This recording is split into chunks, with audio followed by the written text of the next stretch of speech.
Hello everyone, welcome back to Achtung History. Today we will talk about Resita, the anti-tank cannon developed by Romania in the Second World War. To find out the history of this lesser-known cannon, don't go anywhere and stay until the end of the video. The 75mm Resita Model 1943 was an anti-tank gun produced by Romania during World War II. It combined features from the Soviet ZIS-3 field anti-tank gun, the German Pak-40 and the Romanian 75mm Vickers Resita Model 1936 anti-aircraft gun.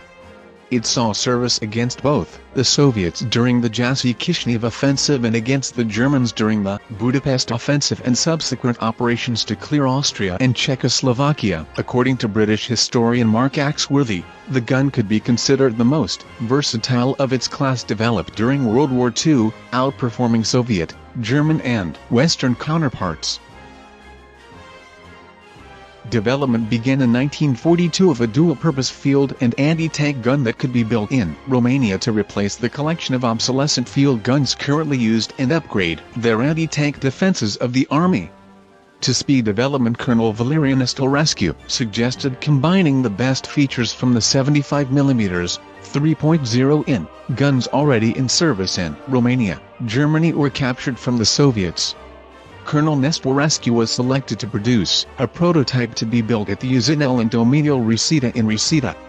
3 prototypes were built combining various features and trialed against the ZIS-3, a Resita-built copy of the ZIS-3, the Pak-40 and the Schneider Putilov Model 1902/36 field gun in September 1943, and the third prototype had the greatest armor penetration. It was adopted as the Tunnel Anti-Tank DTU-DR-26, Cal 75mm, MD. 1943, commonly shortened to 75mm Resita Model 1943. The gun combined the muzzle brake, recoil and firing mechanisms and split trail carriage of the ZIS-3, the barrel, rifling and cartridge chamber of the Vickers Resita Model 1936 anti-aircraft gun and the projectile chamber of the Pak-40. It had a gun shield that consisted of 2 6mm plates separated by a 20mm gap. It had only 680 parts, almost as few as the 610 of the ZIS-3, but far fewer than the 1200 of the Pak-40. It had a higher muzzle velocity and thus greater penetrative power than the Pak-40. It, therefore, combined virtues of both the ZIS-3 and Pak-40. 1,100 guns were ordered on 10 December 1943 from Uzinel and Domeniul Resita, Astra in Brasov and Concordia in Ploiești. The 75mm Resita Model 1943 fired a 6.6 kg armor-piercing shell at 1,030 meters per second. Penetration test consisted of 8 armored shields with a thickness of 10 centimeters, placed as follows: the first 4 were 300 meters, arranged at an angle of 30, the other 3 at 500 meters, same angle, and the last one at 1,000 meters in position. The engineer, Captain Eugen Berlicu, was in charge of the firing with the B variant of the prototype, number 2. These were 9. The first shot on the shield at 1,000 meters did not reach the target, and they lasted a total of 1 minute and 20 seconds. The performance of the cannon was as follows: complete destruction of the first 4 shields at 300 meters, complete penetration of the 3 at 500 meters and penetrating the 1 at 1,000 meters. However, this high muzzle velocity came at the cost of a very short barrel life, only 500 rounds, compared to the 6,000 of a Pak-40. Its ammunition combined features of shells used by the Pak-40 and the Vickers Resita Model 1936 anti-aircraft gun, although this raises the issue of exactly how the Resita Model 1943 achieved such velocities. The Pak-40 had a muzzle velocity of 990 meters per second when firing the lightweight tungsten cord Panzergranate 40 shell, but the only data for the Resita give a shell weight of 6.6 kilograms, which is roughly equivalent to the Pak-40's full-size 6.8 kilograms Panzergranate 39 shell that was fired at a mere 792 meters per second.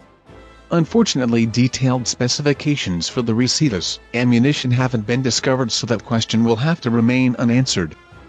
The 75mm Resita Model 1943 had a maximum elevation angle of 35 degrees, which allowed it to also be employed as a field gun.